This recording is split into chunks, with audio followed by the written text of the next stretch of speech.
Hey everyone. तो बच्चों, आप लोग एक क्वेश्चन मुझसे पूछ रहे थे। काफी बार आप लोगों ने एक क्वेश्चन पूछा कि सर हम लोग कंसिस्टेंट नहीं रह पाते हैं, लास्ट के दिनों में मोटिवेटेड नहीं रह पाते हैं। आप इतने मोटिवेटेड कैसे रहते हो कि आप जो है इतना हार्डवर्क कर लेते हो। देखो यार, सबसे पहली बात तो मैं आपको क्या बताना चाहूंगा, अपना काम करने के लिए जो आपका कर्तव्य है, जो आपकी ड्यूटी है, उसे पूरा करने के लिए मोटिवेशन क्यों चाहिए। आप एक चीज सोचिएगा, कभी आपको फुर्सत मिले आप अपने पेरेंट्स से बात करना। आप अपने फादर से पूछना कि पापा आप मोटिवेशन कहां से लाते हो, क्यों आप जॉब पे जाते हो, कैसे आप अर्न कर लेते हो। आप अपनी मम्मी से पूछना, मम्मी आप मोटिवेशन कहां से लाती हो, कैसे हम लोगों का ध्यान रख लेती हो, कैसे आप हमें खाना बना के दे देती हो, आपने हमें बचपन से स्कूल भेजा, सारी चीजें की। और पता है उनका जवाब क्या होगा, मतलब इसमें मोटिवेशन का क्या रोल है। ये जो हमारी ड्यूटी है या जो हमारा काम करना बनता है, उसे करने के लिए मोटिवेशन क्यों चाहिए। अब आप लोग यार खाना खाने के लिए तो मोटिवेशन नहीं ढूंढते हो, पानी पीने के लिए तो मोटिवेशन नहीं ढूंढते हो, सांस लेने के लिए तो मोटिवेशन नहीं ढूंढते हो, because these are all essential for your survival. तो ऐसे ही आपके पापा मम्मी ने क्या रिकॉग्नाइज किया कि फैमिली के सर्वाइवल के लिए ये बहुत जरूरी है कि वो अपनी रिस्पॉन्सिबिलिटीज पूरी करें।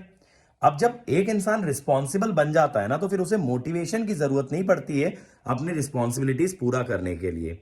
अब आप लोग क्या सोचते हो, पढ़ने के लिए, लाइफ में कुछ अचीव करने के लिए मोटिवेशन की जरूरत है, लेकिन अगर ऑनेस्टली आपको वो सक्सेस चेज करना है, आपके लिए वो चीज इंपॉर्टेंट है, तो आपकी एक रिस्पॉन्सिबिलिटी भी तो है यार। ना सिर्फ खुद की तरफ, अपने पेरेंट्स की तरफ, हर किसी की तरफ आपकी एक रिस्पॉन्सिबिलिटी बनती है कि आप लाइफ में अच्छा करें। और सबसे ज्यादा रिस्पॉन्सिबिलिटी तो आपके पेरेंट्स की तरफ बनती है यार। आपके पेरेंट्स ने आपसे इतनी उम्मीदें लगा के इतनी सारी चीजें आप पे इन्वेस्ट की, ना सिर्फ पैसा इन्वेस्ट किया, टाइम इन्वेस्ट किया। और कहीं ना कहीं अगर मैं आपके पर्सनली मदर की बात करूं, तो आपकी मदर की लाइफ तो यार आप ही के अराउंड रिवॉल्व होती होगी। सबसे ज्यादा सेक्रीफाइसिंग क्रिएचर्स जो होते हैं ना इस अर्थ पे, वो मदर्स होती हैं। क्या आपकी मम्मी ने अपने करियर को प्रायोरिटाइज किया कभी आपके ऊपर? नहीं। आपको बनाने के लिए सारी चीजों को पीछे छोड़ा होगा, तब जाके आप इस मुकाम पे पहुंचे हो। और आप आज ये सोचते हो लाइफ में आगे बढ़ने के लिए, अच्छा करने के लिए मोटिवेशन मैं कहां से लेकर के आऊं। अरे मेरे भाई, अगर मैं कहीं पे कोई भी चीज इन्वेस्ट करता हूं तो उनकी जिम्मेदारी बनती है रिटर्न देने की। आप लोग मेरे कोर्स में अगर फीस देते हो तो मेरी जिम्मेदारी बनती है आपको पढ़ाने की। तो ऐसे ही तो आपके माँ बाप ने भी आपके ऊपर इन्वेस्ट किया है, तो आपकी जिम्मेदारी नहीं बनती है उसको रिटर्न देने की। तो यार रिस्पॉन्सिबल बनो, रिस्पॉन्सिबिलिटी समझो। लाइफ में आगे बढ़ने के लिए, अपना ही काम करने के लिए मोटिवेशन क्यों चाहिए।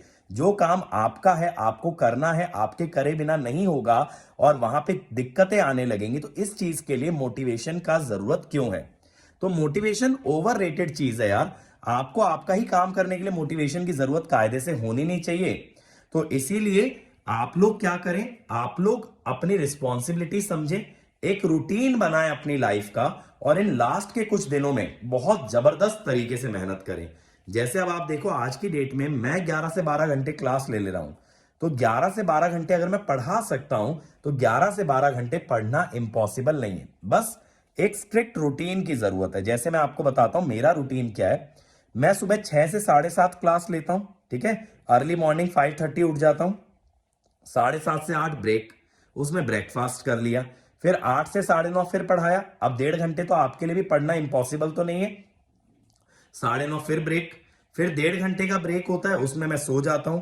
रेस्ट कर सकते हो, म्यूजिक सुन सकते हो। 11 बजे मैं फिर पढ़ाता हूं, 11 से 1 पढ़ाया, फिर आधे घंटे का ब्रेक, उसमें मैंने लंच कर लिया, फिर मैंने 2 घंटे फिर पढ़ाया।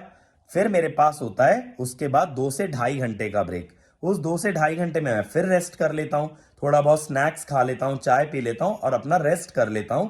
फिर 6 से 9 फिर पढ़ाता हूं, फिर 1 घंटे का ब्रेक, 1.5 घंटे का ब्रेक, उसके बाद डिनर करता हूं।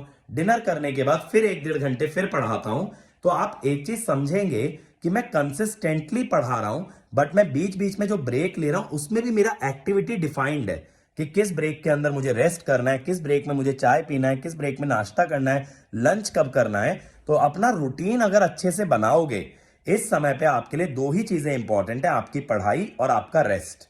इसके अलावा अगर आप कोई भी तीसरा काम कर रहे हो ना इस टाइम पे, तो दैट इज नॉट गुड। अब ये मत कहना सर खाना भी खाना होता है, सोना भी होता है, सारी चीजें हैं, बट मेरा मतलब यहां पे क्या है कि सोशल मीडिया का इस्तेमाल करना, दोस्तों से ज्यादा इंटरेक्ट करना, इधर उधर मूवीज, वेब सीरीज, इन सब चीजों पे टाइम इन्वेस्ट करना, अगर आप अगले 15-20 दिन इन चीजों को छोड़ भी देंगे तो कोई चीज कहीं नहीं जाने वाली, ना तो कोई रिश्ता इधर से उधर हो जाएगा और ना ही बेटा कोई भी कंटेंट जो ऑनलाइन पड़ा है टीवी पे, वेब सीरीज पे, इंटरनेट पे, वो भी वहीं का वहीं रहेगा। आप वो चीजें बाद में भी फॉलो कर सकते हैं। तो ये मेरा मैसेज होगा आपको इस रिपब्लिक डे के अवसर पे कि किस तरीके से आप अपने शेड्यूल को मेंटेन कर सकते हैं। मोटिवेशन का रोल कायदे से रिस्पॉन्सिबिलिटी के सामने नहीं आना चाहिए। And at last a very happy republic day to all of you. And I really hope कि इस रिपब्लिक डे से गेट तक आप लोग जबरदस्त तरीके से मेहनत करोगे और जबरदस्त तरीके का रिजल्ट इस बार क्रिएट करोगे।